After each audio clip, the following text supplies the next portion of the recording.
ugira ngo se wowe aho basabira divorce ntuhazi.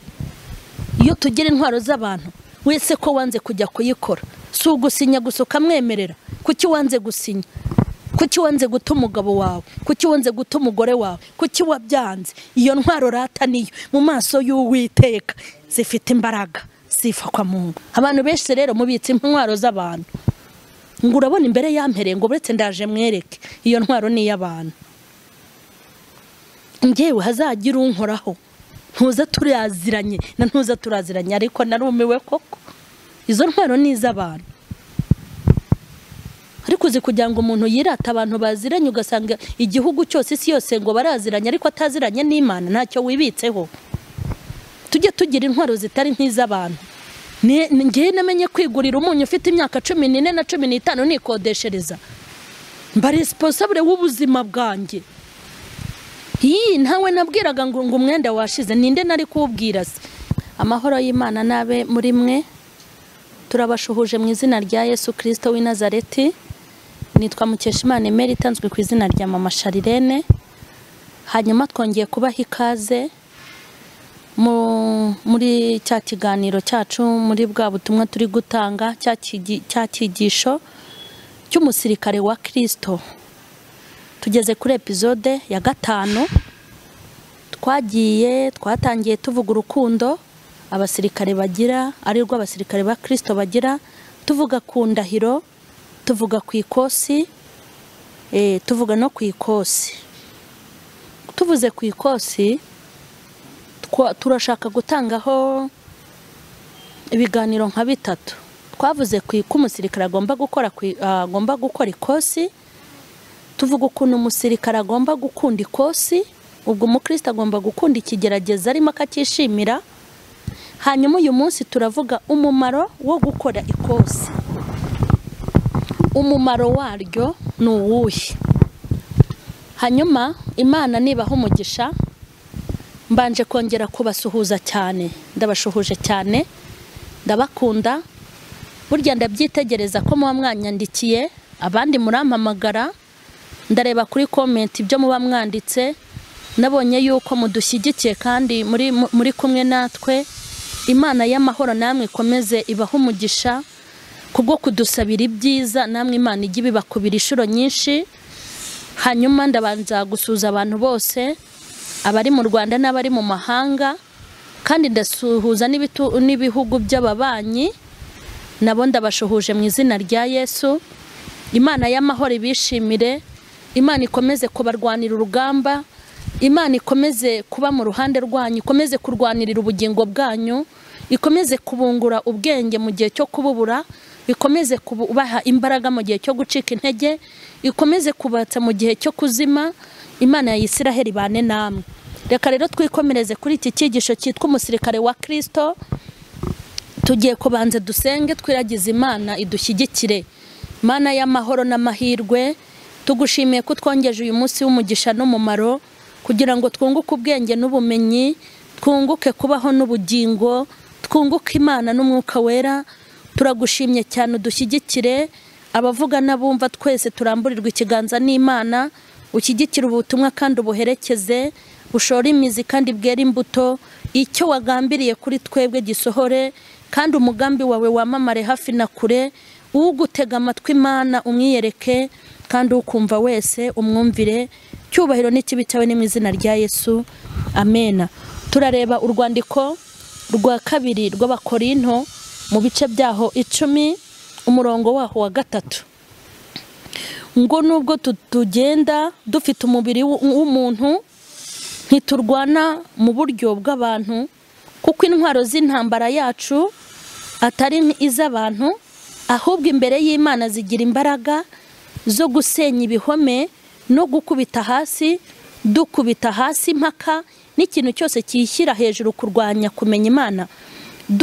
Dufata mpiri ibitekerezwa mu mitima byose ngo tubigomororere Kristo, kandi twiteguye guhora kutumvira kose ubwo kumvira kwanyu kuzasohora. Dusubiremo. Kuko intwaro z'intambara yacu atari nk'iz'abantu, ahubwo imbere y'Imana zigira imbaraga zo gusenya ibihome no gukubita hasi dukubita hasi impaka n'ikintu cyose cyishyira hejuru kurwanya kumenya Imana. Amena. Uyu munsi ndashaka tuvuge ku mumaro w'ikosi. Naje gutekereza, reka mvuge ku mumaro. Rifite ibintu byinshi rimaze, ariko by'umwihariko umusirikare iyo ajya ku ikosi baba barimo kumukuramo ubusivire bamushyiramo igisirikare. Umukristo iyo ari ku ikosi baba barimo kumukuramo igipagani bamushyiramo igikristo. Ikindi cya kabiri, umumaro w'ikosi, tuba turi kwigishwa n'Imana uko tuzarwana twageze mu ntambara. Umusirikare ashobora kujya ku ikosi kugira ngo bamukuremo igisivire, kandi banamwigisha ukuntu nagera ku rugamba azarwana. Natwe rero intambara turazigira kandi intambara turazibamo, ndetse nta nubwo intambara, nta gihe cy'intambara kijya kirangira. Niyo mpamvu rero ndashaka kwigisha ku mumaro w'ikosi. Umumaro wo kuba ku ikosi rya Kristo, kuki Kristo adukoresha ikosi, kuki dukoresha, kuki umuntu wese ahamagaye arimukoresha, kuki umuntu wese ahamagaye amunyuza mu bibazo, kuki atunyuza mu ntambara, kuki aducisha mu bidusharirira. Ni ukubera iki? Ni ukugira ngo atwigishe uko tuzitwara twageze ku rugamba. Umva ijambo nasomye hano muri uru rwandiko Pawulo yanditse.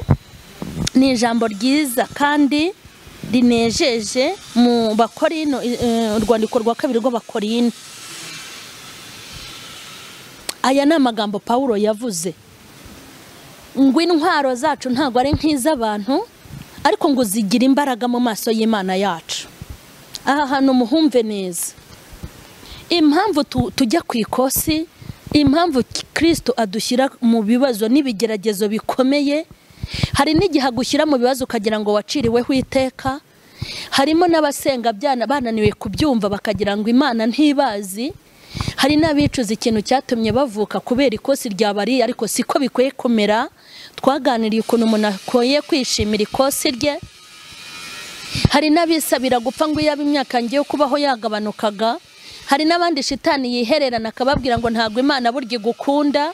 Hari n'abo shitani abwira ngo ntago burya Imana ikuzi. Imana iragukunda kandi Imana irakuzi, ndetse Imana ikwitayeho, ahubwo irimo kukwigisha ibikugirira umumaro kugira ngo umunsi wageze ku rugamba uzamenye uko urwana. Haleluya. Ikindi, nta na rimwe umusirikare ajya arwana nk'abasivili. Ntago bishoboka. Iyo umusirikare ahuye n'ikibazo, naho yaba atari mu ishyamba aho ari hose, arwana nk'umuntu w'umusirikare, ntago arwana nk'umusivili. Yego, niyo mpamvu umukristo nawe wanyuze ku ikosi rya Kristo ntago bagomba kurwana nk'abapagani.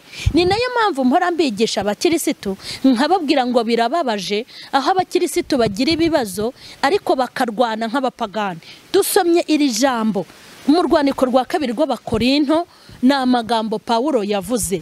Aravuga ngo intwaro zacu, ngo nubwo dufite umubiri w'abantu, ndashimira Kristo, nubwo dufite umubiri w'abantu, dufite inzara nk'iz'abantu, utwitegereje natwe tumeze nk'abantu, n'ukuri kose turi abantu, ariko ngo hari undi mwambaro twebwe dufite utagaragara. Arakomeza aravuga ngo ndetse intwaro tugira si nk'iz'abantu, ngo ariko nubwo izo ntwaro atari nk'iz'abantu, ngo mu maso y'Imana yacu niho zigira imbaraga. Ndashimira Kristo. Mureke mbabwire, nimba hari ijambo ryanejeje muri ubu butumwa, nanejejwe n'ukuntu nubwo twambaye dufite umubiri ngo w'abantu, nubwo dufite umubiri w'abantu, ariko mw'imbere hari undi mubiri, hari n'izindi mbaraga, hari n'undi mwambaro dufite. Ageze aho rero avuga amagambo meza, aravuga ngo intwaro zacu dukoresha ngo imbere y'Imana yacu ngo zigira imbaraga. Ngo haye icyubahiro Mana, kandi nshimiye Pawulo. Reke mbabwire, aravuga ngo imbere y'Imana yacu zigira imbaraga. Ni imbere y'Imana yacu honyine. Mureke mbabwire, zigira imbaraga imbere y'Imana yacu, zigira imbaraga imbere y'Imana yacu honyine. Imbere y'abantu twabuze ubwenge, imbere y'abantu turabaswa, imbere y'abantu turabarezi, imbere y'abantu twataye ubwenge, imbere y'abantu turinjiji, hari abantu bajya batuzunguruza imitwe ati ibirokore ni ibigoryi, ibirokore ni ibiswa, ibirokore ni ibiginga. Ntago turabaswa, ntago turabarezi, ntago turi ibiginga. Imbere y'Imana yacu intwaro dukoresha ziremewe kandi zifite imbaraga. Ariko sinakurenganya, Pawulo yarabivuze ngo intwaro zacu zigira agaciro ngo kandi zifite imbaraga ngo imbere y'Imana yacu. Ntago nakurenganya, nushaka uzajya umvumira ku gahera, nushaka ujya uvuga, ntago nakurenganya. Imbere y'Imana yacu niho zigira imbaraga izo ntwaro honyine. Imbere y'umugabo wawe ntago zagira imbaraga, imbere y'umugore wawe ntigira imbaraga, imbere y'abakomeye ntiyagira imbaraga, imbere y'inshuti zawe ntago izo ntwaro zigira imbaraga. Ariko ngo imbere y'Imana yacu intwaro turwanisha zigira imbaraga. Sifa kwa Mungu. Ndashimira Imana ko intwaro zacu imbere y'Imana yacu zigira imbaraga. Ndashaka kukubwira umumaro w'Ikosi. Umumaro w'Ikosi, mbega ijambo ryiza. Imbere y'Imana yacu intwaro dukoresha, ariko ubuzi intwaro tugira ntizinagaragara. Hari igihe uceceka abantu bakagira ngo ntuzi kuvuga. Hari igihe abantu badupangira amadosiye bakayapanga, bakayarunda, bagakorera inama ku matelefone, bagakorera inama mu mahoteli, bagahurira mu buhegeni, bagahurira mu masaro yabo, bagapanga ubugome n'ubutindi. Ariko intwaro zacu ntago ari nk'iz'abantu. Twebwe ntago dupanga abagabo b'ibigoryi, ntago dushaka abantu badushyigikira mu mafuti, nta nubwo dushaka kwirirwa duhamagara amaboko y'abantu. Intwaro zacu si nk'iz'abantu. Iyo byakomeye hari ahantu twihina tugatera ivi rimwe cyangwa abiri tugahamagara Uwiteka. Iyo twitegereje abona ari byo bikomeye kurusha guhamagara. Zigira imbaraga. Niyo mpamvu rero mbabwire, nimubona tubihorera kandi dufite ibimenyetso natwe byo kubarega, se buramuzi ko turabifite. Tonde witonde. Ngo abarokore ni ibigoryi. Nimba baguhagurukiye nawe bahagurukire, nimba bari kugutuka nawe batuke, bajyane muri ribu jya kubarega. Hoya wiceceka, ibi bintu nagasuzuguro. Reka da, intwaro dukoresha, intwaro yitwa guceceka, intwaro yo gutera ivi tugahamagara yaduhamagaye ngo igira imbaraga mu maso y'Imana yacu, ngo zigira imbaraga. Ntago intwaro zacu ari nk'iz'abantu baroko. Ntago intwaro zacu ari iz'abantu, kuko tudakirana n'ibifite imibiri, ahubwo dukirana n'imyuka mibi y'ahantu ho mu kirere. Niyo mpamvu tudakwiye gukoresha intwaro z'abantu. Ugira ngo se wowe aho basabira divorce ntuhaze? Iyo tugira intwaro z'abantu, wese ko wanze kujya kuyikora, si ugusinya gusa ukamwemerera. Kuki wanze gusinya? Kuki wanze guta umugabo wawe? Kuki wanze guta umugore wawe? Kuki wabyanze? Iyo ntwaro rata niyo mu maso y'Uwiteka zifite imbaraga. Sifa kwa Mungu. Wese wakomeza gusuzugurwa n'uwo mugore? N'abana bakeye nyine bari i Kigali, n'abana bahiye, ntago yakomeza kugusuzugura. Wamwereka munsi y'ikirenge nk'uko abandi bagenda, ariko ukoresha intwaro yayindi igira imbaraga mu maso y'Imana. Uramwihambiraho, umwizirikaho. Izo ntwaro nizo zigaragara mu maso y'Imana zifite imbaraga. Ntago kumuta ugashaka undi ari wo muti. Yego, urwo rugo se wikoreye iyo myaka yose warwikoreje ingati imwe, rurakunanira ushyiraho iya kabiri, ruranga ushyiraho iya gatatu, ruranga ukomeza kurwizirikaho. Ugira ngo se uwo mugabo niwe wenyine uri i Kigali? Hari abandi bazi gutanga akayakumurusha. Ariko intwaro wakoresheje yo kugumana nayo, ni ukuri ukagumana nawe. Iyo ntwaro niyo Imana ivuga ngo mu maso y'Imana intwaro dukoresha ngo zigira imbaraga. Ntago buryo wagiye, ntago wagiye burya yari yanesheje. Izi ntwaro abagushukisha amafaranga ngo baguha akazi, ukavuga uti wenda ubushomeri bukomeze bunge, ariko sinzahemukira yampamagaye. Izo ntwaro nizi Uwiteka avuga ngo ukuntu mu Rwanda ndabikunda, ngo mu maso yanjye zigira imbaraga. Ngo nucuruza ukajya uteka imitwe ukajya ubeshya, umunzani ukawugabanyirizaho amanusu n'amanusu robo, ngo nibwo uzatera imbere ukaba i Kigali. Izo ntwaro ntago ari iz'Imana, izo ntwaro ni iz'abantu. Ariko intwaro, hari izindi ntwaro. ujye wunguka kadukeya rata, ujye wunguka dukeya, usorere Rwanda Revenue uyishyure neza.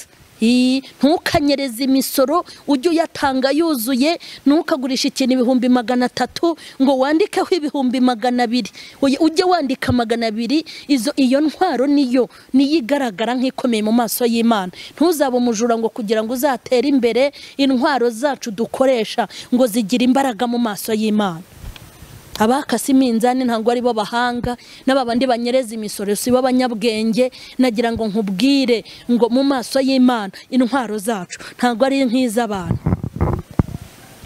Impamvu rero mbabwira ngo mugomba gukora ikosi, kandi umumaro w'ikosi, impamvu ugomba gukora ikosi ni ukugira ngo umenye uko uzarwana. Mbibutse ko shitani nawe afite aho akorera ikosi, kandi nawe ni gashoza ntambara. Ikindi, shitani yarakatiwe nibyo, ariko ntabwo arakatirwa burundu, kuko turacyamubona yidegembye we n'abakozi be n'abadayimoni be. Niyo mpamvu turi ku rugamba rutazarangira. Urugamba ruzarangira twapfuye. Nubona bagushyize mu isanduku uzavuga uturabeho bibazo, aho uzaba ugiye niho kibazo, ariko ntabwo uzongera guhura nabyo. Ukiri muri ubu buzima ufite ibizakunaniza n'ibizakugora. Imana yatwigishije kwihangana, Imana itwigisha kwitonda, yatwigishije kwirinda, yatwigishije ukuntu umuntu ashobora gusonza ntiyibe. Imana yaratwigishije, kandi Imana ahantu itwigishiriza burya ku ikosi. Ngira ngo iyo abantu bari gukora ikosi nta basivile baba bahari. Yego, natwe aho twigiye ntabwo abantu bari bahari. Yego, impamvu tugomba gukora ikosi, umumaro w'ikosi, tuba turimo kwiga kurwana, kuko shitani aduhiga ijoro n'amanywa.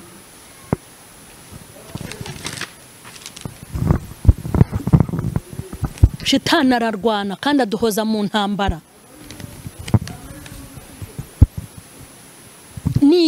Iyo ubonye akazi ahita ashoza intambara y'ukuntu yakagukuraho. Duhora mu ntambara, akagukuraho nta manyanga wakoze, agatangira kukurwanya nta kosa wahakoreye, akakurwanya ubanye n'abantu neza. Icyo gihe yaguhagurukiye rero ukoresha kwa kuntu wigishijwe. Ntabwo aca hano ngo nawe ucaha, hari uko witwara uri nk'umukristo. Iyo ugiye mu ishuri atangira kukurwanya kugira ngo ubure ubwenge mu ishuri cyangwa uzabure minerivare. Ntabwo ajya yicara.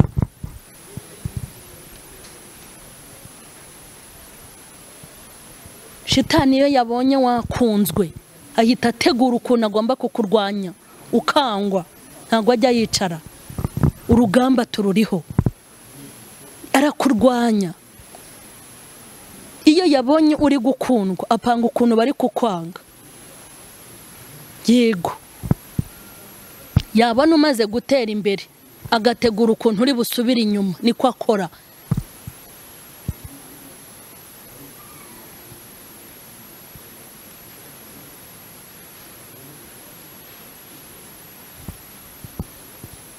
Iyo wateye imbere ashaka kugucecekesha, ashaka kugusubiza inyuma. Shitani iyo abonye utwite ashaka ukuntu yazavamo. Iyo yabonye wabonye fiyanse ahita ashaka ukuntu yabateranya. Ahora mu ntambara. Iyo utangiye umushinga w'ubukwe ahita ategura kubwica. Iyo mumaze gukora ubukwe mwageze mu rugo ategura uko azarusenya. Iyo utangiye guseka n'abana bawe ategura ukuntu muzashwana. Iyo abona urebana neza n'umugabo wawe n'umugore wawe ategura ukuntu muzaryana.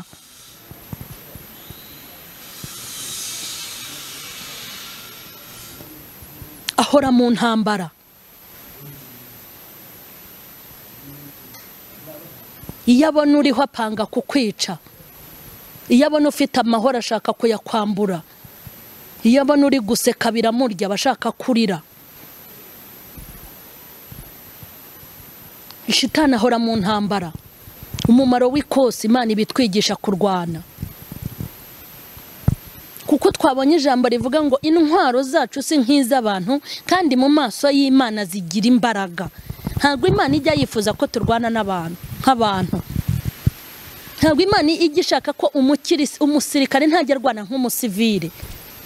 Buriya umugeri w'umusirikare nta hantu uhuriye n'umugeri w'umusivile uzabaze. N'ingumi y'umusirikare ntaho ihuriye n'umusivile. N'intambuko y'umusirikare ntabwo imeze nk'iy'umusivile. N'imyanzuro y'umusirikare ntaho ihurira n'iy'abasivile.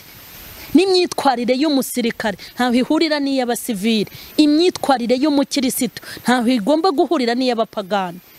Imyanzuro y'umukirisitu ntikwiye kumera nk'iy'abapagani. Imyitwarire y'abakirisitu basenga, umukobwa usenga, umukobwa ukijijwe arwana nk'abakijijwe, umusore ukijijwe abaho nk'abakijijwe.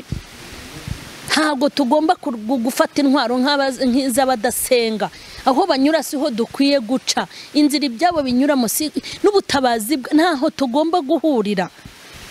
Intambara zacu zikwiye kugaragara mu maso y'Imana zifite imbaraga. Ariko ngo bajye guhangana nawe ujye guhangana. Bajye bahora biruka bajya kukurega nawe ujye kurega. Niyo mpamvu iyo ngeze hano hari ikintu njye mbabwira kijya kimbabaza mu buzima. Ndabireba nkabura icyo mbikoraho bikambabaza nkabisengera gusa. Uzi kubona umurokore ari gukurura mwene se w'umurokore ngo bagiye mu buyobozi kurega. Mwese muri abarokore. Hakabura uwagira intwaro zitameze nk'iz'abantu ngo yorohere undi. Buryo biba biteye isoni muri abasivile. Buryo abasirikare babiri bahuye n'ikibazo bagikemura nk'abasirikare. Intwaro zacu zigira imbaraga. Umukobwa wakoze ikosa agomba kumera nk'utararikoze. Imyitwarire yacu, ingeso zacu ntago zigomba kumera nk'iz'abandi.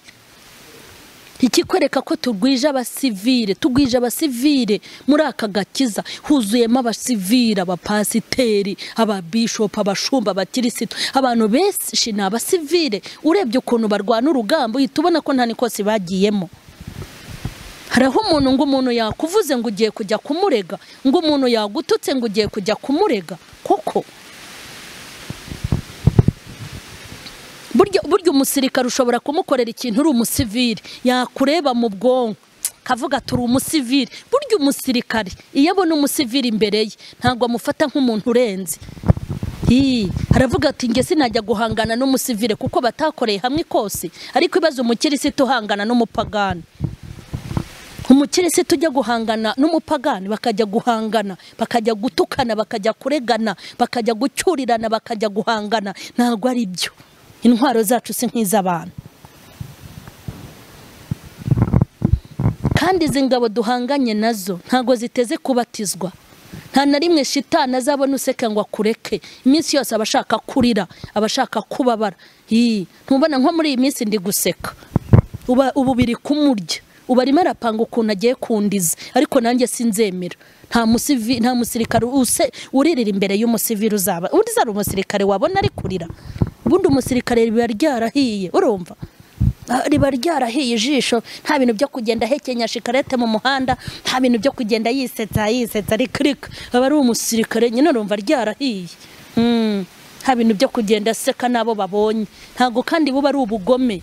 Bundi umuntu useka ubusa se ubundi useka mu gihe cyo guseka nicyo kudaseka ntago ari bimwe. Abadayimoni ni babi. Nutajya ku ikosi bazakurangiza.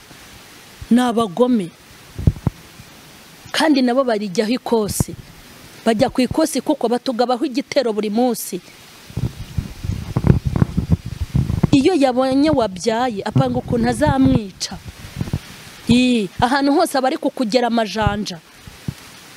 Kubaho neza kwawe abadayimoni birabababaza.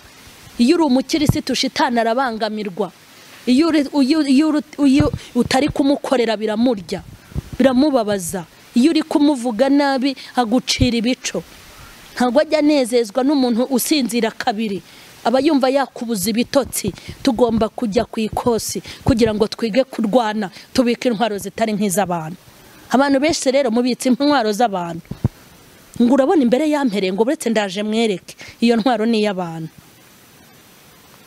Ngewe hazagira unkoraho ntuza turaziranye na ntuza turaziranye, ariko narumiwe koko izo ntwaro ni iz'abantu.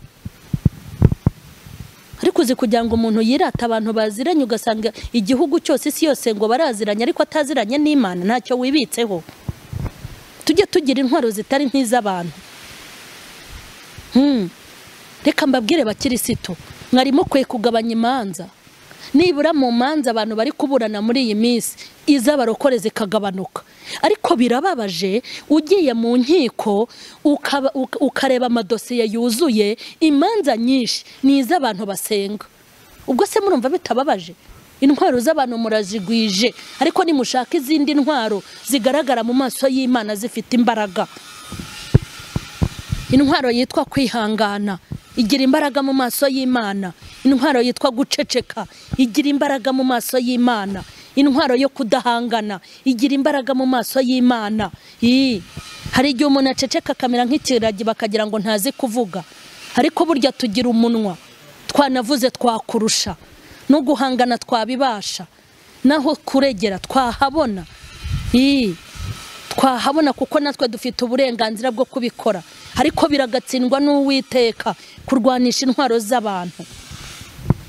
Pawulo aravuga ngo nubwo mubona dufite imibiri, ariko intwaro zacu ntago ari nk'iz'abantu. Mugabo mwiza Pawulo aravuga ngo mu maso y'Imana zigira imbaraga. Buryo ukuntu warwanye byasekeje benshi. Hari n'abazaguhugura, hari n'abazakwigisha. Burya ngiye mujya munseka iyo muri kunyigisha. Ntago ushobora kunyigisha, hari ibintu utanyigisha ngo nkwemerere. Ukuntu ngomba kurwana ndakuzi kuko nge nagiye ku Ikosi. Ntago yitere nayijeho ntavuye ku Ikosi, ntago bishoboka. Wabaho se muri iyi event utaragiye ku Ikosi? Abatararikoze n'abatorotse Ikosi mwese muzaba mureba. Imana niturengere, intwaro zacu zigira imbaraga mu maso y'Imana. Nagira ngo mbabwire ngo Satani uturwanya ntateze kunanirwa. Buryo ubona usinzira ninjoro wararagenda. Kumubona ngo byagushobeye ntibyo uhabivamo, we ntajya ashoberwa. Agira imbaraga ijoro ryose n'amanywa, ararakora bukamumukeraho bukamwiriraho. Nta butagira shitani. Ujye ugira ubute, urambike hasi intwaro. Ariko ntago ajya agira ubute. Hari umumaro w'Ikosi.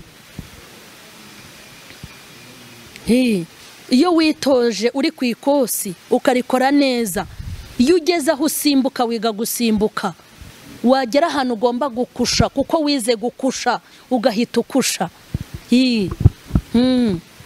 Ugakusha ubundi ukicukurira indake ubundi ukicukurira indake ukajya wihishamo haduyi. Ubuze ukuntu twibera mu ndake. Yesu we, iyo tutabona aho twihisha haduyi aba yaratumennye imitwe, n'iyi mikoro ntituba tuyifite, ariko twize gukusha. Za katiwusha z'amagambo. Yego, abadayimoni hari igihe bohereza amabatayo y'amagambo ku buryo utazi gukusha, utarakoze Ikosi bakumena umutwe ugahinduka ibisare umubiri wose. Ikosi ni ngombwa.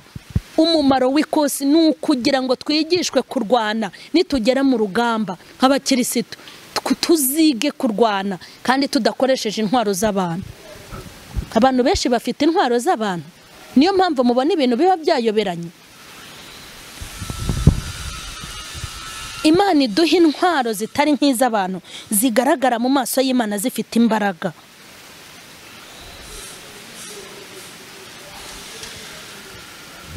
Hanyuma ndashaka gusoreza kuri iki. Nta na rimwe shitani ateze kutureka. Afite ubugome kandi azarinda bupfana. Kandi nk'uko Imana ifite abakozi iri gutoza, na shitani arabafite ari gutoza.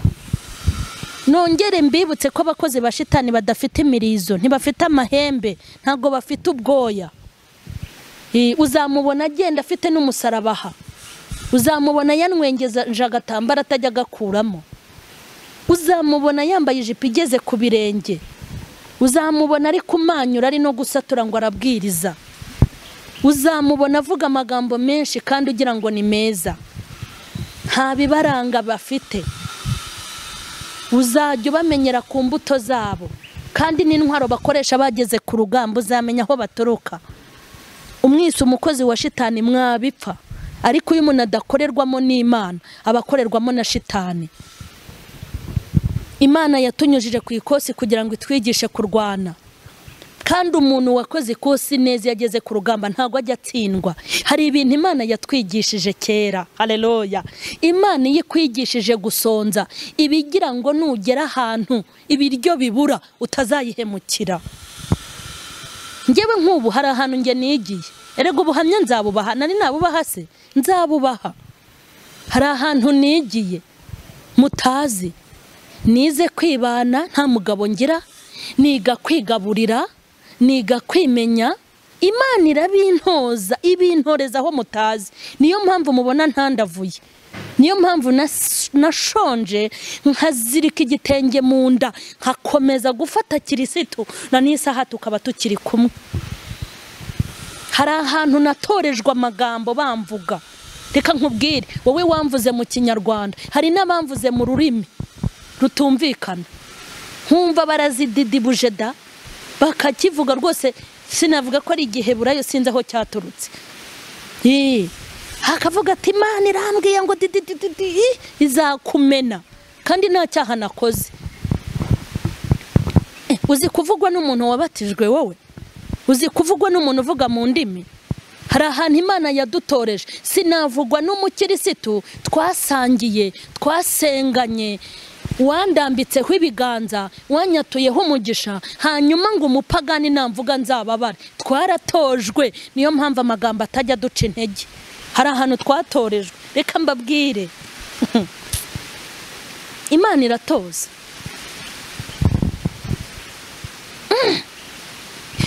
Twari turi kuvuga ku mumaro wo gukora ikosi, ni ukugira ngo nugera ku rugamba uzamenye uko witwara. Impamvu Imana itunyuze mu bibazo bikomeye bigaragaza nk'ikosi cyangwa ishuri, ni ukugira ngo tuzamenye uko twitwara byakomeye. Nk'ubu ngewe nko kwibana kwanjye hari abantu byagiye bibabaza. Uri muto ya mama Sharirene, uri muto ntuzabishobora. Urambwa ngo sinzabishobora gute? Se narabishoboye kandi ndi umwana. Ibintu nashoboye ndi umwana, nikodeshereje inzu nkibana, sininjiza abagabo, simba umusambanyi. Urambwira ntaranaba umukirisitu? Ubu ngubu nafashe ukuboko Uwiteka nibwo byananira, ntibishobo. Nari naritoreje aho mutazi. Nzabishobora mu izina rya Yesu, kuko nabyitoje. Ngewe nitoje ubuzima, nabaye mu buzima bubi buntoza kuba umugore, buntoza kuba umugabo, nkajya nyine ntera nkiyikiriza, nkaba nyine si ibyo se nyine. Hari abantu batera bakaniyikiriza, nkatera nkabishobora, nkaniyikiriza bigakunda. Niyo mpamvu nta stress ngira, ngewe nta stress mfite. Ntazo zikize, ntazo.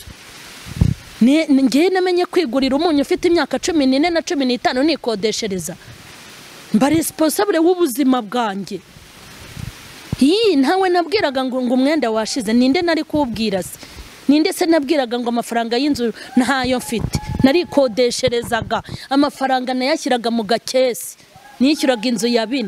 None ubu ngubu se ngo mfite imyaka yende kuzura 40 nibwo bizananira? Hari ahantu twatorejwe. Uzi Dawidi? Reka nkubwira amakuru ya Dawidi. Dawidi ngo ajye gusura bene wabo. Bene wabo bari ku rugamba. Ntago uzi ibintu byamubayeho. Hari ibintu tuzasobanura mu bundi butumwa, mu kindi kiganiro tuzagirana. Hari ahantu Imana iba yaradutoreje. Anuko ubutamatama batuma umuhanuzi ngo yimike mu rugo hakaburamo umuntu. Tinimuzana abasigata kandi kararagira nta kantu kadashobotse. Ariko Uwiteka ntiyagira isoni zo kumusukaho amavuta, kandi anuko ubutamatama. Ariko ngo ageze ku rugamba hajya imbere y'umwami ati nimumunyereke. Ubundi yageze imbere y'umwami igihanga yamaze kugikata. Haravuga ati mwami nyiri igihugu, ese uzamuca igihanga muzamuhemba iki? Ngo dore karibona kariyemera. Erega kwizera kwizera no kwiyemera bijya gusa, ubundi mujye munambabarira. Hari abantu mujye muvuga ngo mama sheni ariyemera. Kwizera no kwiyemera iyo bihuje ubona bijya gusa. Ntago niyemera ahubwo ndizera. Yagiye imbere y'umwami amwambika imyenda ati ibi ntibyakunda, amuha intwaro z'umwami ati ntibishoboka, ndagenda uko nari meze ngihamagarwa. Dawidi ngo aragenda akoresha ikintu bita ibuye. Yari yaritoje arwana n'intare, yari yaritoje arwana n'idubu. Nukuri Umufilisitiya amuca igihanga, kandi bakuru be bose bihishe mu myobo. Igihanga amaze kugikata agishyira umwami. Imana yari yaramutoreje mu ntama za se yararagiraga. Imana yari yaramutoreje mu ntama za se, imwigisha ukuntu azarwana. Niyo mpamvu yageze imbere y'Umufilisitiya amuca igihanga, kuko yari yararwanye n'intare. Arera ahantu twitoreze, ubundi ahantu abasirikare bitoreza nta musivili uhagera. Natwe aho twitoreje ntago muhazi, mwatubonye tugeze kuri teri. Mbifurije kuba ku Ikosi, kuko niho muzakura uko muzigishwa kurwana. Tugiye gusenga. Wikinubira umubabaro urimo, wikinubira agahinda, dusenge. Mana ifite imbaraga n'ubutware n'ubushobozi, Mana ifite imbabazi zitarondoreka, ndasenze kubw'ubu butumwa uduhaye, bugere hafi ndetse na kuri ubuherekeze, ubushyigikire. Kugira neza kwawe bigere ku muntu wese Mana, kandi ubwiza bwawe bugere ku muntu wese wumvise ubu butumwa. Imbabazi zawe zivanze n'imbaraga zigere kubo wahamagaye, kandi zigere ku bakijijwe n'abadakijijwe.